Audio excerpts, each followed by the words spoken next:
სახელითა მამისათა და ძისათა და წმინდისა სულისათა. ჩვენთან არს ღმერთი. ყველას გილოცავთ დღევანდელ დღეს და გილოცავთ სიწმინდეების ჩამოგზავნებას თქვენ სამრევლოში. მე ორიოდე სიტყვით შევეცდებით გითხრათ, თუ რა მიზანი და მიზეზი არის ჩვენი აქ ყოფნისა ამ სიწმინდეებთან ერთად. როგორ დაიგეგმა ეს ყველაფერი და როგორ ახორციელებს ამას დღევანდელ დღეს საქართველოს საპატრიარქო სახელმწიფოსთან ერთად, აი ამ პროექტს, ამ სიწმინდეების მოგზაურობას კონკრეტულად, აი ამ პროექტს. წლევანდელი წელი დანო და ძმანო არის ძალიან მნიშვნელოვანი წელი თითოეული ქართველისათვის, თითოეული მორწმუნესათვის, მინდა გითხრათ, იმიტომ რომ 1700 წლის თავი გახლავთ სახელმწიფო რელიგიის გამოცხადებისა. 326 წელს საქართველო ოფიციალურად გახდა ქრისტიანი ქვეყანა, ქრისტიანული ქვეყანა, როდესაც მოინათლა მეფე თავისი ოჯახით წმინდა ნინოს ქადაგების შედეგად. თუმცა კი ჩვენ იქამდეც ვიცით, რომ ანდრია პირველწოდებულმა იქადაგა საქართველოში, ყოვლადწმინდა ღვთისმშობლის ხატით შემოგზავნდა ის საქართველოში და მოიარა საქართველო. გარკვეული თემები, ქრისტიანული თემები არსებობდა. ამისი დასტური არსებობს ისტორიულ წყაროებში, არქეოლოგიურ წყაროებში და არა მარტო ქართულ ისტორიულ წყაროებში, არამედ უცხოურშიც და ეს ძალიან მნიშვნელოვანია თითოეული ჩვენგანისთვის, მაგრამ ოფიციალურად საქართველო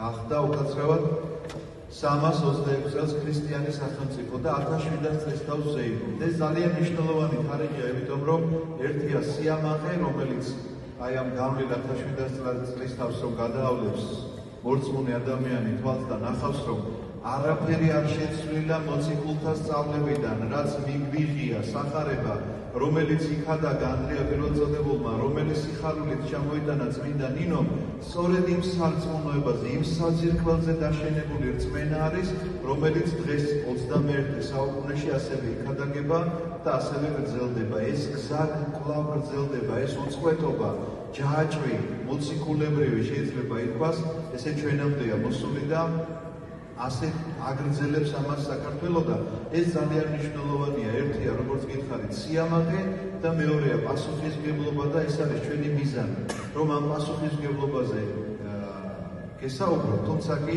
ჯერ თვითონ ისტორიას მოგიყვებით, როგორ დაიგეგმა ეს ყველაფერი. როდესაც 1700 წლის თავისთვის მზადება დაიწყო საქართველოს საპატრიარქომ, ეს არ მომხდარა გუშინ და გუშინ წინ, დაახლოებით 3-4 წლის წინ დაწყებული სამზადისი გახლავთ ესა. მისი უწმინდესობის ნეტარხსენებული ილია მეორის დროს მისი კურთხევა იყო, რომ შექმნილიყო ხატი, რომელსაც ქვია ღვთისმშობლის წილხვედრი საქართველო, რომელიც ახლა თქვენს წინ არის დაბრძანებული. ეს ხატი შეასრულა მოზაიკაშია შესრულებული დავით კაკაბაძემ.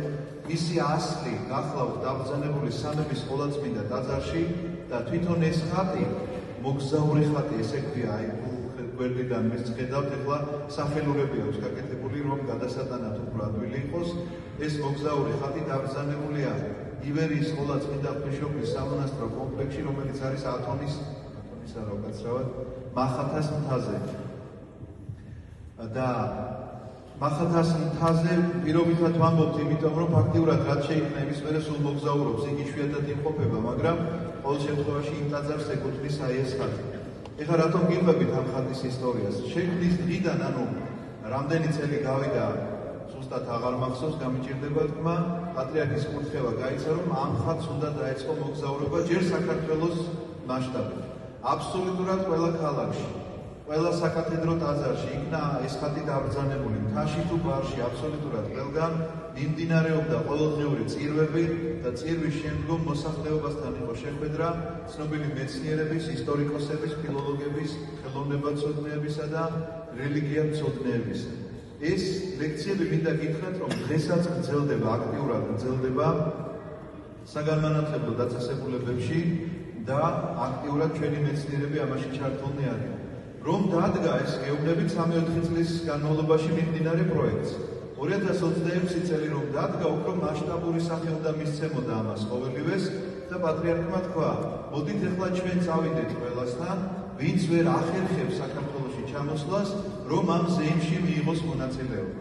და გულისხმობდა მაგალითად დასავლეთ ევროპის ეპარქიას, გულისხმობდა ამერიკაში მცხოვრებ ქართველებს, გულისხმობდა ბრიტანეთში და სხვაგან ნებისმიერ ქვეყანაში მცხოვრებ ქართველებს, რომ ყველასთან მისულიყო ეს სიწმინდე, რომ ადამიანები გაერთიანებული იყვნენ ამ სიწმინდის ირგვლივ და ასე აღენიშნათ 1700 წლის თავი. თან ეს იქნებოდა შეხსენება, თან ეს იქნებოდა რაღაცნაირად ხალხისთვის იმის ნუგეშიც, რომ საქართველოს საპატრიარქოს და კონკრეტულად პატრიარქს ისინი ყოველთვის ახსოვდა, მის ლოცვაში იყავით თითოეული თქვენგანი საგანგებო ლოცვას აღასრულებდა ხოლმე საქართველოს საზღვრებს მყოფ ქართველებისთვის.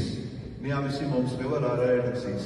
თუმცა კი მოგეხსენება წლის დასაწყისში მარტის თვეში გარდაიცვალა ჩვენი საყვარელი პატრიარქი და ამის შემდგომ მქონდა პაუზა, არ ვიცოდით მოკლედ როგორ გამოხდებოდა, ახალი არჩევნებს ველოდებოდით, ბუნებრივია და ახალი პატრიარქის ლოცვა კურთხევას. მისი უწმინდესობა შიო პატრიარქი რომ გახდა, პირველი რაც თქვა, რომ ეს პროექტი უნდა გაგრძელდეს, მოგცა კურთხევა, ჯგუფი რომელიც ვარ წამოსულები, რომ მივედით დასალოცად, მითხრა, რომ ეს არის ძალიან მნიშვნელოვანი, რომ თითოეულ ქართველთან უნდა მივიდეთ, თითოეულის გულთან უნდა მივიტანოთ ჩვენ ეს სიხარული, რომ 1700 წლის თავის ირგვლივ ერთიანდება. ამ გაერთიანების მინდა გითხრათ, მაგალითი ისევ პატრიარქმა ნეტარხსენებულმა ილიამ მოგცა, მისი გარდაცვალება იყო პირდაპირ მნიშვნელობით აი ქართველებს რომ ერთად ყოფნა შეგვიძლია, ამისი დასტური. გვაჩვენა რომ თურმე შეგვიძლია ერთად ყოფნა, გვაჩვენა რომ შეგვიძლია ერთსულოვნება და ამ ერთსულოვნებას ძალიან დიდი ძალა აქვს. ამიტომაც ეს ლოცვა კურთხევა მოცემულია, ერთია რომ ლოცვა კურთხევაა და მეორეა მისი შესრულება. ამ შესრულებას ნამდვილად სჭირდებოდა გარკვეული ძალები, გარკვეული რაღაცა მხარდაჭერა, ფინანსური თუ სხვა კუთხით კიდევ. ამიტომაც სახელმწიფო ძალიან აქტიურად არის ამაში ჩართული, მინდა გითხრათ. ორი კომისია არის შექმნილი, ერთი კომისია სინოდალურია, პატრიარქი ხელმძღვანელობს, მეორე კომისია სახელმწიფოს მხრიდან არის და ხელმძღვანელობს მას პრემიერი.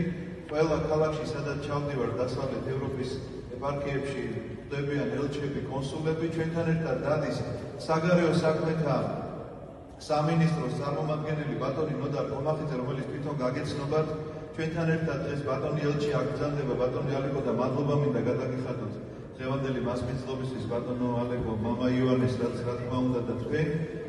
და მე სანამ დავასრულებ ჩემს სიტყვას, წარმოგიდგენთ ამ ადამიანებს, რომლებიც ორი სიტყვით მოგვართავენ, უნდა გითხრათ, ბატონ ნოდარს დიასპორების სამსახურის უფროსია, დეპარტამენტის დირექტორია და ასეთი საოცარიდან შემოდის. თვალს რომ გაახელს ადამიანი, სინათლის შეგრძნება აქვს მას აი ამ ორგანოდან. მის სინათლე მასში შემოდის თვალიდან, ხომ მართალია? და თუ ბრმა არის, სინათლე მასში ვერ შედის. ეს არის ალეგორიული ნათქვამი სახარებაში, რომელიც დღეს ჩვენ წავიკითხეთ. ეს ალეგორია პირდაპირ ასეთ რამეს ნიშნავს, რომ შენი გონება, შენი სულისთვის არის სწორედ ესეთი თვალი. თუ შენი გონება ნათელია, მაშინ შენი სულიც ნათელია, ისევე როგორც თუ შენი თვალი ხედველია, სინათლეს დაინახავ. და თუ შენი გონება ბნელია, შენი სულიც ბნელია. რას ნიშნავს ეს, იცით რომ? პირველ რიგში თვალის გახელაზე საუბრობს, ანუ გონების თვალის ახელაზე და თვალი დახუჭული როცა გაქვს, შეიძლება სინათლის რაღაცა ნაპერწკლები ირეკლებოდეს, მაგრამ რეალურ სინათლეს ხომ ვერად იყვავ, არ უშვებს შენ სხეულში. ანუ გონების თვალის გაღებაზეა საუბარი, რომ გაიღოს უნდა ჩვენი გონების თვალი, რომ სინათლის გამყარი გახდეს ჩვენი გონება. ანუ ნებისმიერი ფიქრი, ცუდი, განკითხვა, ტყუილი, რაღაცა ვინმეზე ცუდი სურვილი და ასე შემდგომ, ამ ყველაფრისგან, როდესაც გაითავისუფლებს ადამიანი თავს, თავის გონებას გაითავისუფლებს, იცოდეთ რომ ეს არის იმ სინათლის შუქის მომფენი მის სულში, რომლითაც ჩვენ შეგვიძლია გავერთიანდეთ 1700 წლის თავის ირგვლივ. ასე რომ ასე ვიზრუნოთ, გონების თვალი გავახინოთ და არანაირი ცუდი არ ვისურვოთ, არც სხვისთვის და არც საკუთარი თავისთვის. მხოლოდ კეთილი იყოს ჩვენი სურვილები და მხოლოდ მახარებლები ვიყოთ, როგორც ესეც პატრიარქის კურთხევა. მახარებლები უნდა იყოთ, ერთმანეთს უნდა ახარებდეთ სახარებისეულ სიტყვებს და აი ეს გახლავთ სწორედ გონების განათება, რომელი გონებიდანაც ჩვენი სული ნათდება. ამიტომაც ვერთიანდებით, ესეთი გვაქვს კურთხევა, უნდა გავხდეთ იმაზე, რომ კეთესები ვიდრე ვიყავით გუში და ამ გაერთიანებაში არის ის, რომ ვისწავლოთ ერთობლივი ლოცვა, გადავეჩვიოთ განკითხვას, ვისწავლოთ მარხვა, რაც არის ნამდვილი და არა მხოლოდ გასტრონომიული. ვისწავლოთ რა არის ნამდვილი წირვაში მონაწილეობა და არა ის, რომ ფიზიკურად გივიმყოფები, მაგრამ ჩემი სული აბსოლუტურად სხვაგან დაგდეს. ასე რომ გავხდეთ იმაზე უკეთესები ვიდრე ვართ. აი ეს არის ჩვენი მიზანი, აი ეს არის ჩვენი მგზავრობის ესე იგი მიზანის და მიზეზიც როგორც უკვე მოგახსენეთ და კიდევ ერთ დავამატებ რომ ხატი გარდა ყოვლადწმინდა ღვთისმშობლისა ასევე მამა გაბრიელის ხატი თავის წმინდა ნაწილებთან ერთად ეს უკვე მოგვიანებით მიღებული გადაწყვეტილებაა იმიტომ რომ მამა გაბრიელი ძალიან უყვარს ჩვენს მოსახლეობას საზოგადოებას და ყველას ჰქონდა სურვილი რომ მისულიყო და მიმხეოდა მის წმინდა ნაწილებს და ისაც არ ეძლეოდა მისი საშუალება ზოგი ვერ ჩამოდის ასეთი ინტენსივობით საქართველოში კვლავ პატრიარქის მამობრივი მსურველობა იყო რომ მოდით ჩვენ ღვთისმშობლის ხატთან წილხდომილობის ხატთან ერთად მამა გაბრიელის ხატით ჩავაბრძანოთ ასე რომ ეს ხატები ეს წმინდები ახლა თქვენთან არის შეგიძლიათ ერთგულად შესწავლოთ საქართველოს განთლიანება და გაერთიანება და გადარჩენა და სულების ცხოვრებაც აუცილებლად. ეხლა მე